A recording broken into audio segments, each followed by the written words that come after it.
Sam Bennett stood at the entrance of his new classroom, his heart beating faster than usual.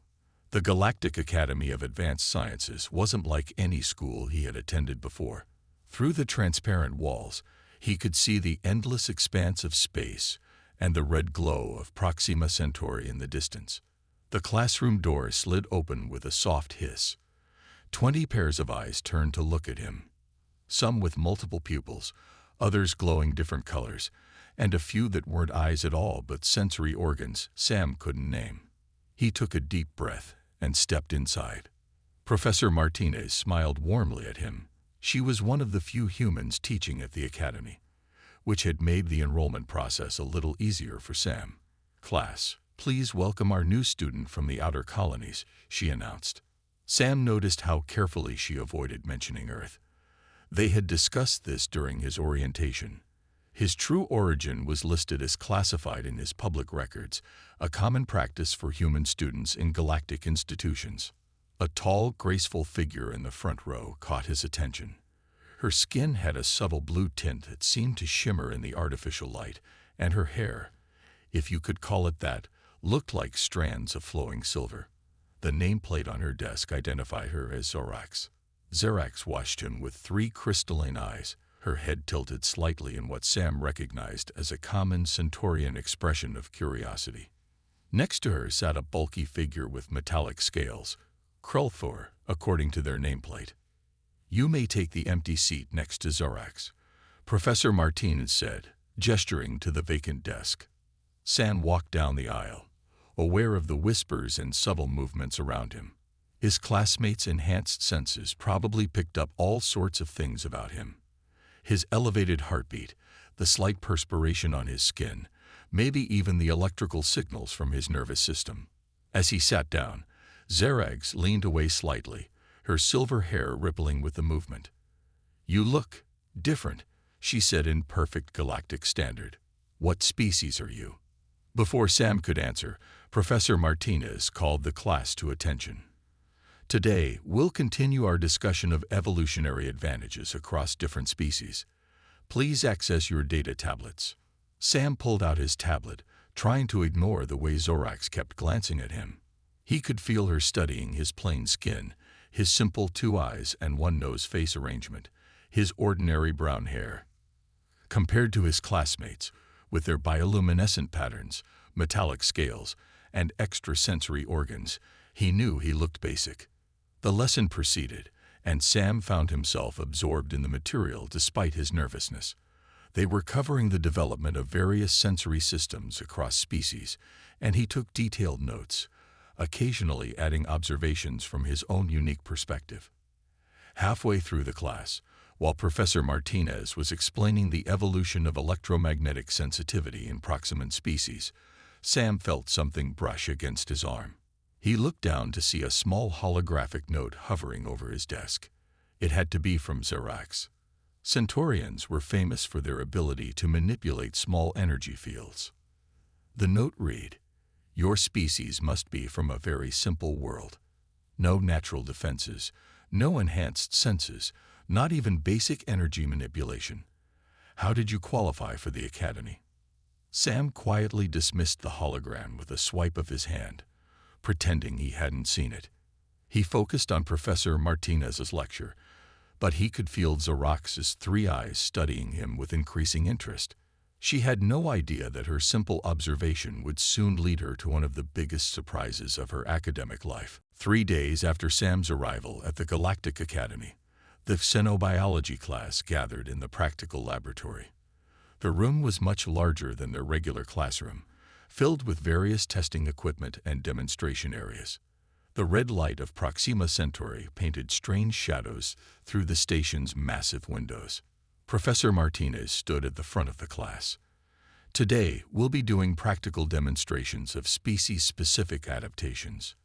Each of you will show one unique biological feature of your species." Zorax raised her hand immediately, her silver hair gleaming with excitement. "Professor, may I go first?" When Professor Martinez nodded, Zorax walked to the front of the room. She stood tall, her blue skin beginning to glow softly. "Watch this," she said, looking directly at Sam. Suddenly, Her body produced a dazzling light show, patterns of bioluminescence dancing across her skin in complex patterns. Centaurians can communicate through light patterns, she explained proudly. We can share entire conversations in seconds, invisible to most species. We can also use it to confuse predators or attract prey. Several students demonstrated their abilities next. Krulthor showed how his metallic scales could deflect energy beams. Another student demonstrated echolocation so precise she could map the entire room with a single click. Each demonstration made Sam's ordinary human body seem more and more basic in comparison. Finally, Xerax raised her hand again. "Professor, shouldn't we see what the new student can do?" Her tone was sweet, but her 3 eyes glittered with mischief. Sam felt his face grow warm as everyone turned to look at him. "Come up here," Xerax called. "Show us your species' special adaptation. You must have something interesting." Her voice carried just enough mockery to make several students snicker. Sam walked to the front slowly, his mind racing. He stood there, aware of how plain he looked compared to his classmates. "Well?" Xerax pressed. "What can you do? Can you change color? Generate force fields? Maybe you have hidden tentacles?" More students laughed. "I don't have any of those things," Sam said quietly. Xerax walked around him, her silver hair rippling. "Look at this, everyone. No armor." She pointed at his skin. "No enhanced senses." She waved her hand near his face. "No energy manipulation." She created a small light show that Sam couldn't replicate. "His muscles are so basic," Krulthor added from his seat. "I bet he can't even lift twice his body weight." "How do you even survive in space?" Another student called out. "Your species must live on some backwater planet with no predators." Xerax grinned, all 3 eyes focused on Sam. "Maybe he's from a zoo planet. You know, where they keep protected species that can't survive on their own." The laughter grew louder. Sam stood there, his face neutral, which seemed to encourage Xerax even more. "Look how soft his skin is," she continued. "No scales, no armor, no nothing. And only 2 eyes. How do you even see proper wavelengths? Can you even detect radiation? What about cosmic rays?" Professor Martinez finally stepped in. "That's enough, Xerax. Return to your seat." But Xerax wasn't finished. "I bet his species hasn't even achieved independent space travel. They probably bought their ships from other civilizations." Sam's lips twitched slightly at this, almost like he was holding back a smile. This puzzled Xerax. He should have been embarrassed or angry, but instead, he seemed almost amused by her mockery. "You know what's really interesting about my species?" Sam said softly, speaking for the first time since the teasing began. "We've learned that the best adaptations aren't always visible." The calm confidence in his voice made Xerax pause. There was something in his tone that made her wonder for the first time if she was missing something important about this seemingly simple student. A week after the mockery in the laboratory, Professor Martinez announced their big class project. The classroom's display screens lit up with project details as she spoke. "Each student will create a presentation about their species' greatest achievement," she explained. "You'll have access to the Academy's historical archives for research. This will count for 30% of your final grade." Xerax turned in her seat to face Sam. "I wonder what you'll present about," she said with a smirk. "Maybe how your species invented the wheel." Sam just smiled and continued taking notes on his tablet. During the next few days, the students worked on their projects. In the Academy's vast library chamber, Xerax watched Sam with growing curiosity. He spent hours at his research station, deeply focused on his work. Sometimes he would smile at something on his screen. Other times he would quickly save data to his tablet. "I'll show everyone how Centaurians developed faster than light communication," Xerax announced loudly from her station. "Our light-based language was the foundation for modern galactic communication networks." Krulthor nodded from his spot. "I'm presenting about how my people created the first successful planetary shield systems." Other students shared their topics too. One would talk about developing artificial gravity. Another chose to present about their species' creation of stable wormholes. Sam stayed quiet about his topic. This made Zorax even more determined to challenge him. "Hey, simple skin," she called out across the library. "Want to make this interesting? Let's have a challenge. If your presentation isn't the lowest rated in class, I'll publicly take back everything I said about your species." Sam looked up from his screen. "And if it is the lowest rated? Then you have to admit that your species is primitive, and you'll transfer to a lower-level academy." Her silver hair rippled with confidence. The other students gathered around, watching with interest. Sam seemed to think for a moment, then nodded. "Deal." Zorax was surprised by his quick agreement. "You're either very confident or very foolish," she said. "Maybe both," Sam replied with a small smile. Over the next few days, Zorax noticed something odd. While other students asked the library's AI for help finding basic historical records, Sam spent time in the restricted sections. He needed special permission from Professor Martinez to access certain files. This made Zorax curious. One afternoon, she tried to peek at his research screen, but he always seemed to know when someone was approaching. He would switch to a different screen before anyone could see what he was really studying. "What are you hiding?" she asked him during one study session. "Nothing," Sam said. "Just doing thorough research." "I've seen you in the restricted archives," she pressed. "What could your species possibly have done that requires special access to view?" Sam looked at her with those simple brown eyes. "You know what's interesting about history," he said. "Sometimes the most important discoveries aren't in the obvious places." His cryptic answers were starting to frustrate Zorax. She had meant to embarrass him with the challenge, but his confidence was unsettling. None of her mockery seemed to bother him.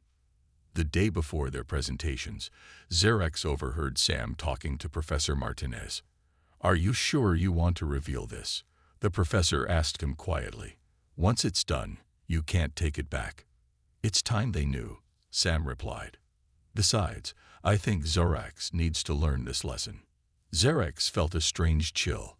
What could this simple-looking student possibly reveal that would make their teacher concerned?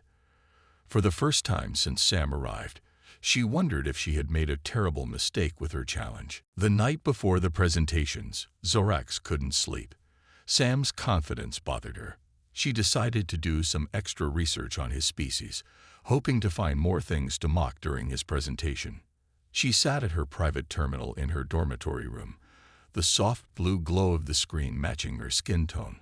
Her fingers moved quickly over the holographic keyboard as she searched through student records. "Display full species profile for student Sam Bennett," she commanded.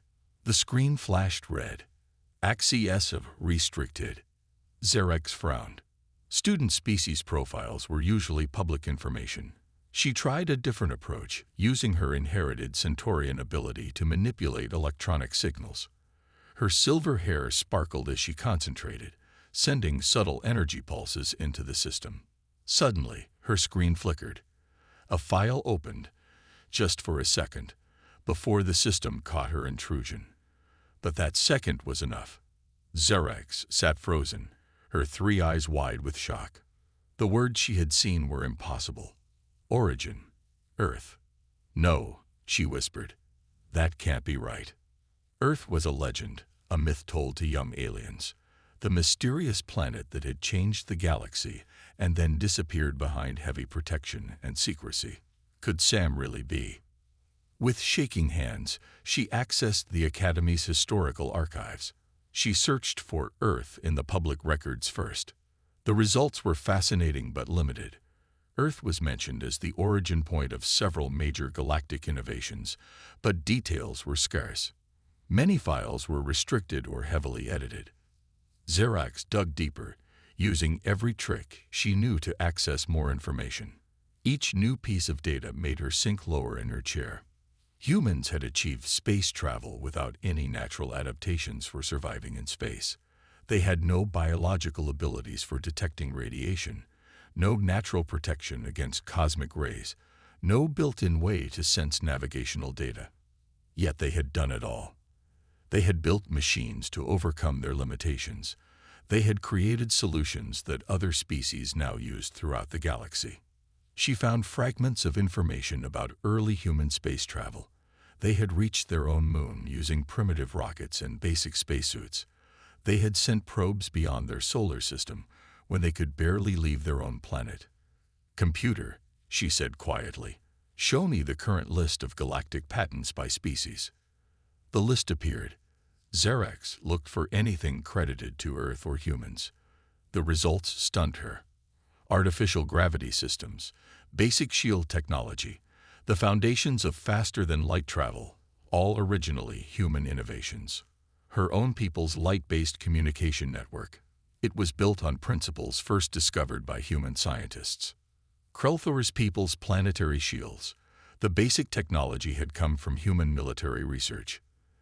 They did all this, she whispered, without any special abilities, without biological advantages, without. She thought of all her mockery about Sam's simple eyes, plain skin, and basic muscles. A message popped up on her screen.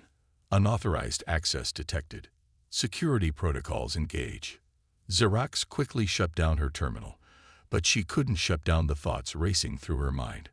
She had been making fun of a human, a member of one of the most innovative species in galactic history. She remembered Sam's calm smile when she mocked him, his quiet confidence about the presentation. Now she understood. He hadn't been hiding weakness. He had been holding back something much bigger. Xerax looked out her window at the stars, thinking about how humans had reached them without any natural advantages. For the first time, she felt something new, respect, and more than a little fear about what Sam's presentation might reveal to the class tomorrow. The day of presentations arrived. The classroom was packed with students and several other teachers who had come to watch. The air buzzed with excitement as each student took their turn. Xerax went first. Her silver hair glowed as she showed how Centaurians had developed their light-based communication. She kept glancing at Sam, who sat quietly watching each presentation. After several other students finished, Professor Martinez called Sam's name. The room grew silent as he walked to the front. Xerax noticed he carried no display devices or visual aids. "My presentation," Sam said calmly, "is about adaptation and innovation." He looked around the room, meeting each student's eyes. "But first, I need to tell you where I'm really from." The room stayed quiet. Even the teachers leaned forward. "I'm from Earth," Sam said simply. Whispers broke out immediately. Some students laughed, thinking it was a joke. Others looked confused. A few gasped, understanding what this meant. "Earth is real," Sam continued.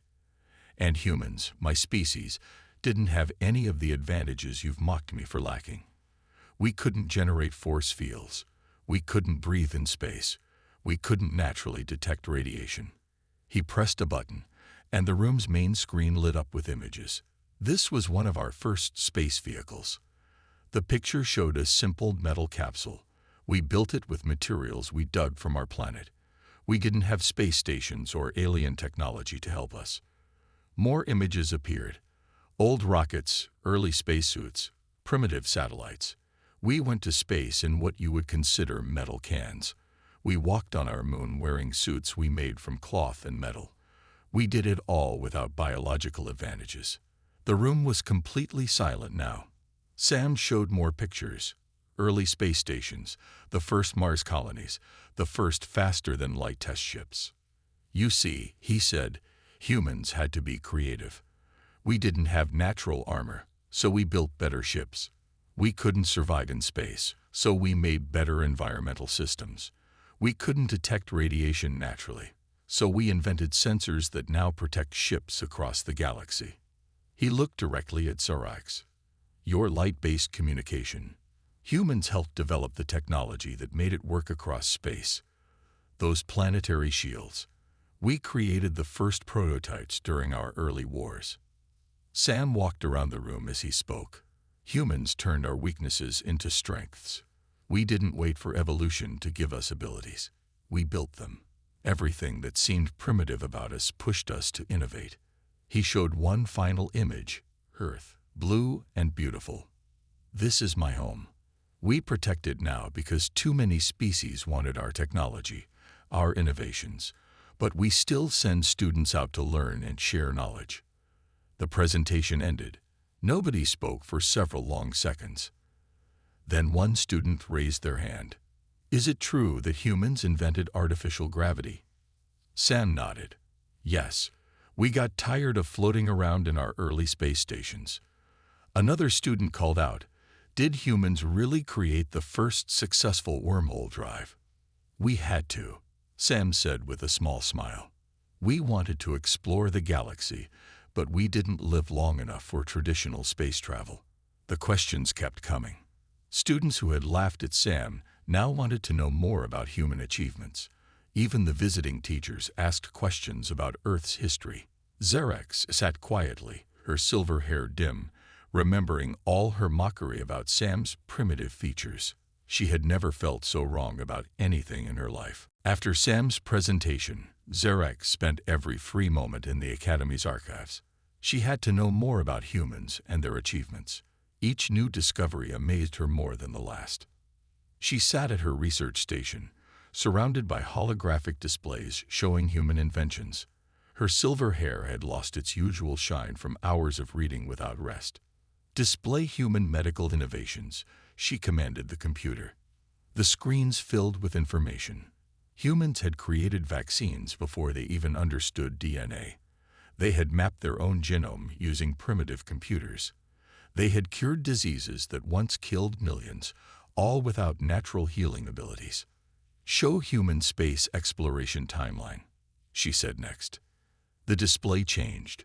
Xerex leaned forward, her three eyes wide. Humans had gone from their first powered flight to landing on their moon in just 66 years. Her own species had taken 300 years to make the same progress. Compare human adaptation rates with other species. Charts appeared, showing how quickly different species developed new technologies. Humans were always among the fastest. They had achieved in centuries what took other species millennia. Why? She whispered to herself. Why were they so fast? The answer came from an old research paper. Humans' greatest strength is their drive to overcome limitations. While other species evolved biological solutions, humans created technological ones. Their perceived weaknesses forced them to innovate. Xerex thought about her own people. Centaurians had waited until their natural light communication evolved to be stronger. Humans had built devices to communicate across space instead of waiting for evolution. She found more examples. When humans couldn't see in the dark, they didn't wait to evolve better eyes. They invented night vision technology. When they couldn't survive in space, they didn't try to adapt their bodies. They built amazing spacesuits and ships. The archives showed how human innovations had spread across the galaxy. Their artificial gravity systems were in every modern ship. Their radiation shielding protected every space station. Their medical discoveries had saved billions of lives across many species. Display current human technology level, Xerex requested. Access a D&IED flashed across her screen. She sat back, understanding hitting her. Humans were still innovating, still creating, but now they kept their newest discoveries secret. After her research, she understood why. Too many species had tried to steal human technology in the past. A message popped up on her screen. Student Sam Bennett requests meeting in library section 4. Xerex found Sam sitting at a quiet table. He smiled as she approached. Doing some research, he asked. Why didn't you tell everyone sooner? She asked. Why did you let me mock you? Sam shrugged. Would you have believed me? Besides, sometimes the best way to teach a lesson is to let people discover the truth themselves. Your people invented almost everything we use, she said. The artificial gravity in this station, the shield systems, the faster-than-light drives, all human innovations. We had to survive somehow, Sam said. Every weakness you mocked was just another problem we had to solve. Xerex looked at him with new respect. And now, What are humans working on now? Sam's smile grew mysterious. That's classified. But think about it. If these are the old human innovations everyone knows about, imagine what we've developed since then.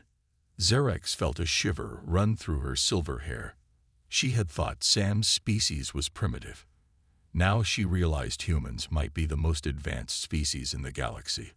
They just chose to hide it. A month after Sam's presentation, the Galactic Academy's main hall was filled with students for the end-of-term ceremony. Xerax stood at the podium, her silver hair glowing softly in the artificial light. She had asked Professor Martins for permission to make a special announcement. "I need to say something to everyone," she began, her three eyes finding Sam in the crowd. "A month ago, I thought I knew what made a species advanced. I thought it was about natural abilities, how many eyes you had, how strong your muscles were, what special powers you were born with." She paused, looking around the room. I was wrong. I mocked a human student because he looked simple to me, because he didn't have scales or energy manipulation or enhanced senses. I thought that made him primitive. Sam sat quietly, watching her with a gentle smile. "But I learned something important," Xerax continued. "True advancement isn't about what abilities you're born with. It's about what you do with what you have. Humans taught us that." She pressed a button, and the hall's screens lit up with images of human achievements. Their first rockets, their space stations, their medical breakthroughs. These people went to space in metal containers when they could barely survive on their own planet. They cured diseases before they'd fully understood how bodies worked. They built devices to detect things they couldn't naturally sense. The images changed to show modern space technology. Every time we use artificial gravity, we're using human innovation. When we activate our shield systems, we're using human designs. When we communicate across space, we're using principles humans discovered. Xerax turned to face Sam directly. "I apologize for my behavior. I judged you based on what I thought were weaknesses, but those same things drove your species to create wonders." Sam stood up and walked to the podium. Xerax held out her hand in the traditional Centaurian greeting of respect. To everyone's surprise, Sam knew the exact ritual movements. "How did you learn our greeting?" she asked quietly. "Humans study everything," he replied with a smile. "We like to learn." Professor Martinez stepped forward. "I think this is a good time to announce something. Starting next term, the Academy will offer a new course, Human Innovation Studies. Sam has agreed to help teach it." The hall buzzed with excitement. Students who had once laughed at Sam now crowded around, asking to be first on the class list. Later, in the quiet of the Academy's observation deck, Xerax and Sam watched the stars together. "Will you teach me more about Earth?" she asked. "Of course," Sam said. "But first, would you like to know why I really came to this academy?" Xerax's hair sparkled with curiosity. "Why?" "Humans believe the best way to keep advancing is to learn from others. Yes, we're good at innovation, but every species has something to teach. Your like communication might help us develop better space networks. Other species' natural abilities might inspire new technologies." He turned to her. "We're not superior, Xerax. We're just different. Every species has its strengths. Humans just turn their weaknesses into strengths." Xerax thought about this. "Then I have something to teach you too." "Definitely." Sam smiled. "In fact, I'd like to study how your light communication works. It might help us improve our deep space communication systems." As they watched Proxima Centauri's light paint the stars, Xerax realized she had gained something more valuable than knowledge about humans. She had learned to see beyond appearances and find the extraordinary in what seemed ordinary. And somewhere out there, protected and hidden, Earth continued to innovate, creating wonders that the galaxy might someday see.